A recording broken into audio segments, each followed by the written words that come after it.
Un des moments à risque d'excision pour les petites filles est notamment le voyage au pays d'origine. Le voyage, c'est une réjouissance, une célébration, parfois l'occasion pour les petites filles de rencontrer leur famille pour la première fois. Mais le retour dans la communauté d'origine peut aussi être un moment propice à la pratique de l'excision chez les fillettes. Dans les mesures de prévention, les procédures veulent qu'un examen médical des organes génitaux externes soit réalisé avant et après le voyage, dans le but d'attester de l'intégrité physique des fillettes. Même si c'est pour protéger les enfants, ces procédures restent lourdes pour les familles et pour les petites filles. Alors ça fait combien de temps que vous n'y êtes pas retourné? 8 ans. Ça fait très longtemps. Tout le monde nous y attend là-bas et elle n'est pas retournée depuis qu'elle est née. Ah oui, 8 ans, hein. Ils doivent être impatients. Alors toi, tu vas connaître toute ta famille. Tu vas rencontrer qui? Tes cousins, tes cousines, tes oncles, tes tantes? Ma grand-mère. Oh, ta grand-mère, mais oui, bien sûr, ta grand-mère. Vous, monsieur, vous êtes content de rentrer? Ah oui, je suis très content de rentrer. Vous êtes content? Ça nous manque beaucoup ici. Ah ouais, j'imagine. Nous avons hâte de rentrer. Ah bah oui, oui, j'imagine. Ouais. Regarde un peu. Est-ce que ça te dirait de jouer un peu avec les petits jouets que moi j'ai ici? Hein? Regarde, j'ai une super belle poupée. Je sais pas comment elle s'appelle. Je lui ai pas donné de nom encore. Peut-être que toi tu vas trouver. Regarde.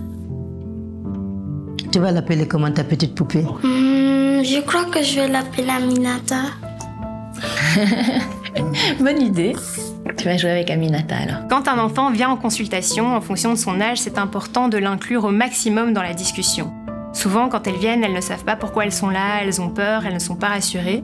Donc le fait de parler dans ses propres termes et de lui expliquer qu'est-ce qui va se passer pendant la consultation, ça peut la rassurer. D'ailleurs, on a développé un outil qui permet de guider les professionnels et les enfants dans les consultations autour du sujet des mutilations génitales féminines. Lorsqu'un voyage est planifié, il est important de se soucier du positionnement des parents vis-à-vis de l'excision. La plupart d'entre eux s'y opposent fermement, mais en général, le plus compliqué à gérer pour les familles, c'est la pression qui est mise par l'entourage pour pratiquer l'excision. En tant que parents, on a envie de protéger nos enfants de l'excision, mais au pays, le risque existe. Si un membre de la famille décide d'exciser un enfant, il peut le faire sans l'accord des parents.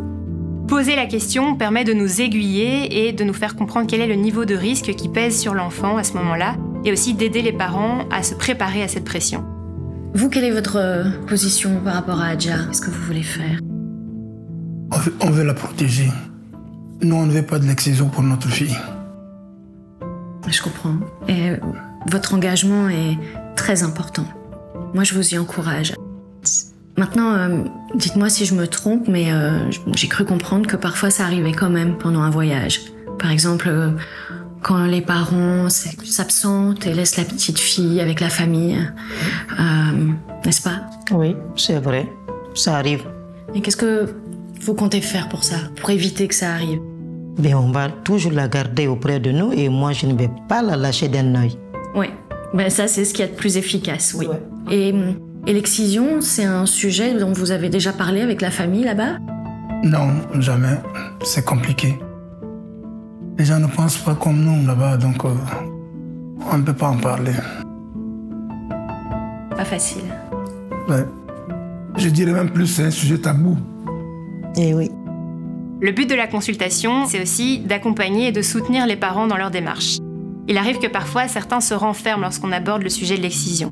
Dans ces moments-là, ce qui peut être utile, c'est de nommer ce qu'on observe. Donc de dire, je vois que c'est difficile pour vous d'aborder le sujet de l'excision. Est-ce qu'il y a quelque chose que je peux faire pour vous mettre plus à l'aise? Ou encore de se replacer dans son rôle de soignant ou soignante en disant, par exemple, en tant que professionnel de la santé, je m'inquiète de la santé de votre enfant et je vise son bien-être. C'est pour ça que je vous en parle. Il ne faut pas oublier que dans certains pays, l'excision est normale. Changer d'avis sur l'excision, ça prendra du temps.